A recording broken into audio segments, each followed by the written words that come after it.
Well, this one is an example of where our monitor technology belongs. এখন পর্যন্ত monitor মার্কেটে innovations এর সর্বোচ্চ সীমা সম্ভবত এই মনিটরটাই। টিভি মার্কেটে লিডিং ম্যানুফ্যাকচারার এলজির হাত ধরে এই গেমিং মনিটরটি দেশে এসেছে। স্মার্টফোন ইন্ডাস্ট্রিতে খুব একটা সুবিধা না করতে পারলেও সাউথ কোরিয়ান এই ব্র্যান্ডটি TFT, IPS, OLED and flexible displays manufacturing এর জন্য worldwide still grand master. আজকের ভিডিওতে আমরা কথা বলবো LG Ultra Gear 32GS95UE নিয়ে, যেটি একটি 32 ইঞ্চ 480 হার্টজ রিফ্রেশ রেটের গেমিং মনিটর। বিস্তারিত কথা হবে আজকে এই মনিটরটাকে নিয়েই। বিগত কিছুদিন যাবত এই মনিটরটার মধ্যে কন্টেন্ট কনজাম্পশন থেকে শুরু করে গেমিং পর্যন্ত সবকিছুই আমরা করে দেখছি। And a special thanks to global brand আমাদের কাছে এই মনিটরটা টেস্টিং পারপাসে সেন্ড করে দেওয়ার জন্য। বাংলাদেশে এলজির authorised distributor by the way global brand. তাদের ব্যাপারে বিস্তারিত ইনফরমেশন খুঁজে পাবেন ডিসক্রিপশন বক্সে। আজকে সম্পূর্ণ ভিডিওটা জুড়ে আপনাদের সঙ্গে থাকবো আমি কাইফ। Welcome to Tech সাইবেক্স।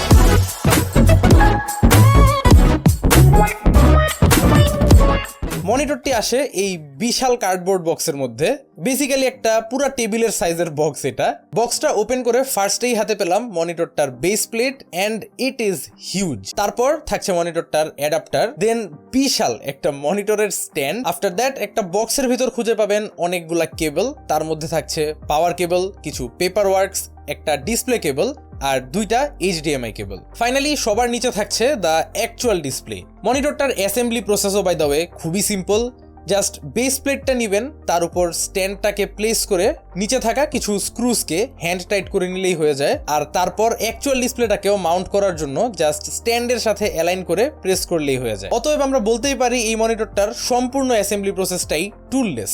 একদমই হ্যাসেল ফ্রি একটা প্রসেস ছিল এই মনিটরটাকে অ্যাসেম্বল করা, although being a big monitor. তো এটাকে আমি ডেফিনেটলি একটা পজিটিভ দিক হিসাবে দেখতেছি। এখন আসি মনিটরটার ডিজাইন অ্যান্ড বিল্ড কোয়ালিটি নিয়ে। এটা একটা বিগ মনিটর, তো the design language is obviously quite bold and aggressive. Aggressive বলার কারণ হচ্ছে মনিটরটার মধ্যে একটা গেমারি ধরনের লুক তো আছেই, বাট আই ফিল লাইক এই মনিটরটার যেই ডিজাইন ল্যাঙ্গুয়েজ আছে এটার কারণে এটা বেসিকলি যে কোনো ধরনের ওয়ার্ক স্টেশনের মধ্যেই খুব ইজিলি ফিট ইন করতে পারবে। বিল্ড ম্যাটেরিয়ালস হিসাবে আউটসাইডে আপনারা মোস্টলি প্লাস্টিকই দেখবেন। উপর পার্টটা যদিও প্লাস্টিক দ্বারা কভার্ড, বাট নিচের পুরাটা পার্টি হচ্ছে metal and it's very strong and Sturdy. মানে এতটাই কনফিডেন্স পাওয়া যায় এই মনিটরটাকে ডেস্কে রেখে যে আপনি ইচ্ছা করেও ধাক্কা দিয়ে মনিটরটাকে ডেস্ক থেকে ফালাই দিতে পারবেন না। তো ভুল ক্রমে ফালানো তো দূরের কথা। এটা একটা গ্রে ইশ colour, mostly grey with a hint of purple আমার চোখে পড়তেছে আর কি। ডিজাইনগত দিক থেকে এলজি এই মনিটরটায় খুব স্মার্ট একটা কাজ করছে। ইউজুয়ালি কেবলস দেখা যাওয়া নিয়ে আমি খুবই প্যারা খাই একটা মনিটরের।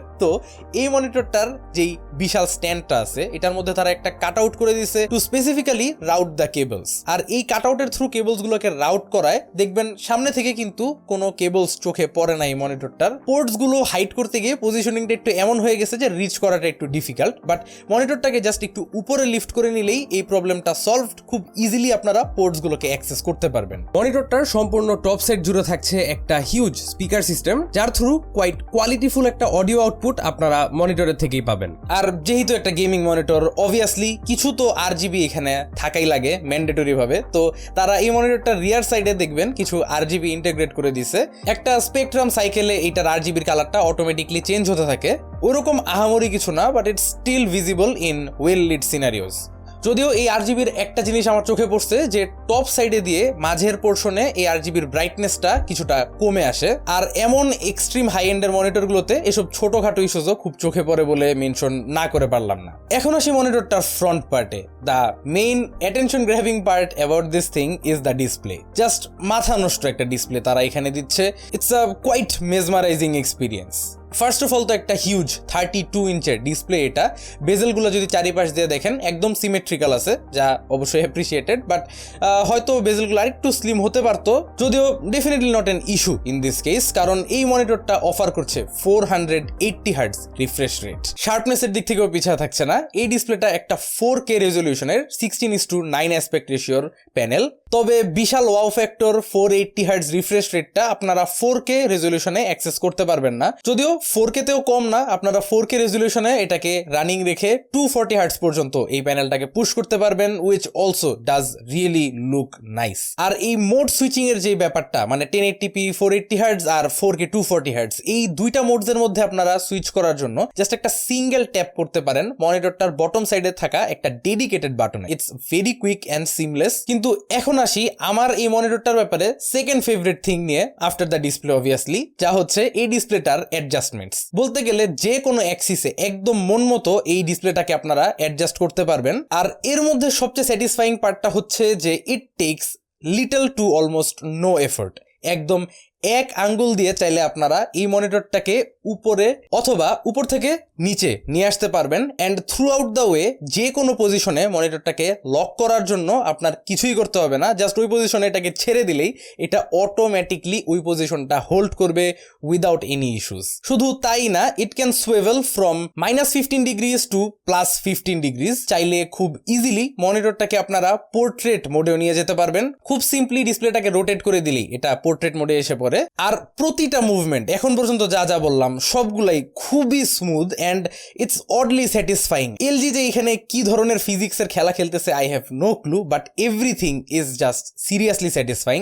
এই মনিটরটার উপর নিচে যে টিল্ট অ্যাক্সিসটা আছে, এই টিল্ট অ্যাক্সিসটা অন্যগুলোর মতো ওরকম স্মুথ লাগে না আমার কাছে। মোটামুটি একটা ভালো রকম প্রেসার অ্যাপ্লাই করেই মনিটরটার টিল্ট আপনার চেঞ্জ করা লাগবে, যা আমার কাছে একটু বিরক্তিকর লাগছে কনসিডারিং দ্য প্রাইস। অবভিয়াসলি সবকিছু আমরা একদম 100 যাবো, সেই ক্ষেত্রে I feel like it could have been a bit more smoother, just like all the other axis. আর এমনিতে ভিউইং অ্যাঙ্গেলসের যদি কথা বলেন, এটা একটা ওলেড প্যানেল, যেহেতু এখানে ভিউইং অ্যাঙ্গেল নিয়ে কোনো প্যারা খাওয়ার প্রশ্নই আসতেছে না। যে কোনো অ্যাঙ্গেল থেকে it just looks awesome. Smooth একটা ভিউইং এক্সপিরিয়েন্স, অ্যান্ড ব্ল্যাকস গুলো হচ্ছে একদমই পিচ ব্ল্যাক। ওলেড প্যানেলের টেকনোলজি যে কতটা দূরে আগে গেছে সেটা এই মনিটরটাকে না দেখলে আসলে বোঝার কোনো উপায় নেই। ডিসপ্লেটার কন্ট্রাস্ট রেশিও হচ্ছে 1.5 মিলিয়ন/1। তাছাড়া কালার অ্যাকুরেসির দিক থেকেও মোটেও পিছিয়ে থাকতেছে না এই মনিটরটা, কারণ এলজি ক্লেম করছে 98.5% DCI P3 কালার কভারেজ এই ডিসপ্লেটা আপনাকে দিবে। আনফরচুনেটলি এটা একটা ওলেড প্যানেল হওয়ায় আমাদের যে কালার টেস্টিং টুল আছে সেটা দিয়ে এটার ডিসপ্লে কালার আমরা খুব অ্যাকুরেটলি মেজার করতে পারতেছিলাম না। ওলেড ডিসপ্লের কালার্স আসলে মেজার করাটা একটু ডিফিকাল্ট। যাই হোক, মেজার না করতে পারলেও খালি চোখে কালার্স গুলো দেখতে জাস্ট এক কথায় অস্থির। আপনারা বিরোলস এর মধ্যে সেটা দেখে আই গেস বুঝতেই পারতেছেন। এখন স্পেসিফিক্যালি আসি গেমিং নিয়ে। যেহেতু একটা super high refresh rate gaming monitor এটা, আমরা অবভিয়াসলি এখানে ভ্যালোরেন্টের মতো কিছু first person shooting games try করে দেখছি। আর স্পেসিফিক্যালি গেমার্সদের জন্য একটা ম্যাসিভ অ্যাডভান্টেজ এই মনিটরটা প্রোভাইড করে, যার কারণ এই মনিটরটার response time is only 0.3 millisecond, which is insanely low.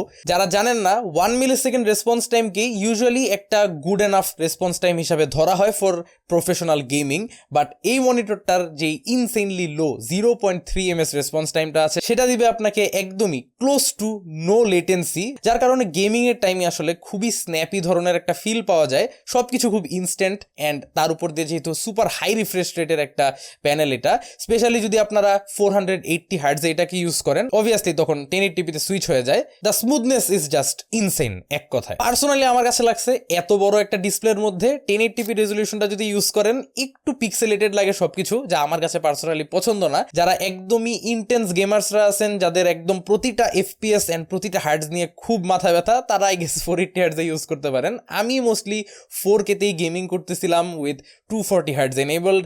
আমার কাছে পার্সোনালি 4K তে গেমিং করতেই খুবই বেশি মজা লাগে, বাট এটা আসলে পার্সোনাল প্রেফারেন্স। এমনিতে বাই দ্য ওয়ে এই মনিটরটা ইন্টারন্যাশনালি খুবই ওয়েল নোন একটা মনিটর, আর ইন্টারন্যাশনাল অনেক রিটেন রিভিউজ বলেন বা ভিডিও রিভিউজ বলেন, সবার মুখেই একটা কথা শুনলাম যে মনিটরটার ব্রাইটনেস নাকি একটু কম। ওয়েল, অন পেপার নাম্বারস নিয়ে কথা বললে এই মনিটরটা typical brightness 275 nits, which is below average, এটা আমরা সবাই জানি। আমার কাছে পার্সোনালি মনে হয় না যে কোনো ধরনের ইনডোর সিচুয়েশনেই এটার ভিউইং নিয়ে আপনি কোনো প্যারা খাবেন, বা ইভেন আমি এটার সামনে আমার সফট বক্সটাকে ডিরেক্টলি পয়েন্ট করে রেখে দেখার চেষ্টা করছি। কিন্তু আমি মনিটরটা যতদিন ধরে ইউজ করতেছি, আমার কাছে মনিটরটার ব্রাইটনেস আসলে কম মনে হয় নাই।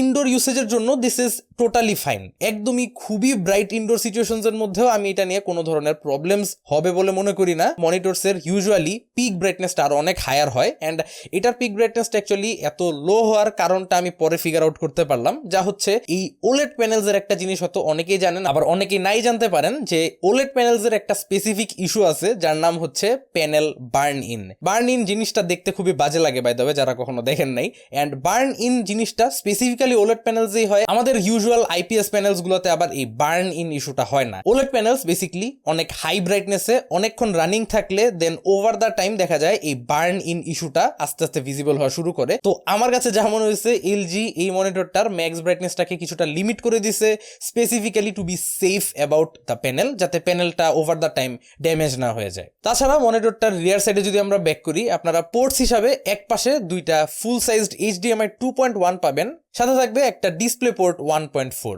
অন দি আদার সাইড দুইটা ইউএসবি টাইপ A 3.2, একটা USB type B upstream port, and finally একটা 3.5mm হেডফোন জ্যাক। তারপর রিয়ার সাইডে আপনারা খুঁজে পাবেন এই মনিটরটার OSD মেনুর নেভিগেশন, যা হচ্ছে একটা জয়স্টিক। মনিটরটার একদমই মাঝ বরাবর দেয়া আছে এই জয়স্টিকটা, এটাকে রিচ করতে কোনো প্রবলেম হয় না, and it's quite tactile feeling. আর এখন যদি বলি মনিটরটার OSD মেনু নিয়ে, ভাই OSD মেনু হইলে হওয়া উচিত এমন।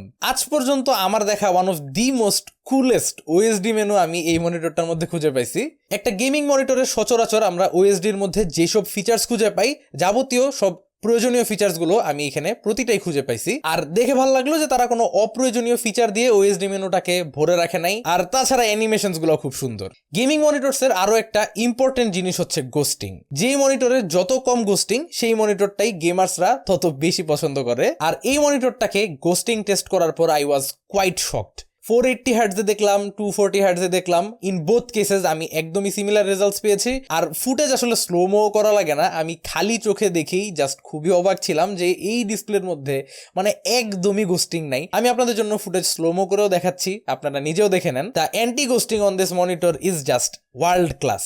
ইউজুয়ালি আমরা মনিটরসে ব্যাকলাইট ব্লিড টেস্টটাও করি, বাট যেহেতু এটা একটা ওলেড প্যানেল, ব্যাকলাইট ব্লিডের এখানে কোনো প্রশ্নই আসে না। And with that being said আমরা ভিডিওটার শেষ পর্যায়ে এসে পড়ছি। ফাইনাল থটস বলতে গেলে, হ্যাঁ ডেফিনেটলি এই মনিটরটা একটা dream monitor for so many people, কারণ এটার স্পেক্স এর দিক থেকে বলেন বা রিয়েল লাইফ এক্সপিরিয়েন্স বলেন, সব দিক থেকে এটাকে এক কথায় সেরা বলা চলে। প্রাইসের দিক চিন্তা করলে this is definitely not a cheap one. এই মনিটরটার প্রাইস হচ্ছে 2,27,000 টাকা, যা অনেকের ফুল পিসি বিল্ডের বাজেটও না। Don't get me wrong, this monitor is a piece of art. যেমনটা দেখলেনি পুরো ভিডিও জুড়ে, খুব চেষ্টা করার পরও এই মনিটরটার তেমন কোনো ফ্লজ আসলে খুঁজে বের করা সম্ভব হয় নাই। কিন্তু একটাই কষ্টের বিষয় হচ্ছে যে এলজির ইন্টারন্যাশনাল ওয়েবসাইটে এই মনিটরটার প্রাইস দেয়া $1,100, অরিজিনাল প্রাইস হচ্ছে $1,400, যেটাকে আপনারা বাংলা টাকায় কনভার্ট করলে অ্যারাউন্ড 1,70,000 টাকা আসবে। কিন্তু দুঃখজনক বিষয় হচ্ছে এই মনিটরটা দেশে আসতে আসতে প্রাইস ট্যাগ হয়ে গেছে 2,30,000 অলমোস্ট। তাই বলে আমাদের দেশের আমজনতার জন্য এই ধরনের একটা ট্রুলি আউটস্ট্যান্ডিং মনিটর কেনাটা হয়তো একটা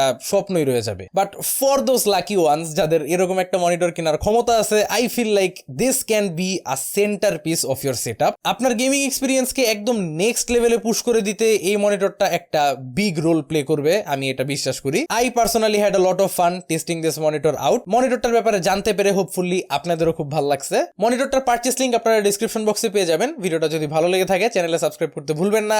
আশা করি আবারও দেখা হবে আগামী কোনো ভিডিওতে। Till then, have a nice day, piece.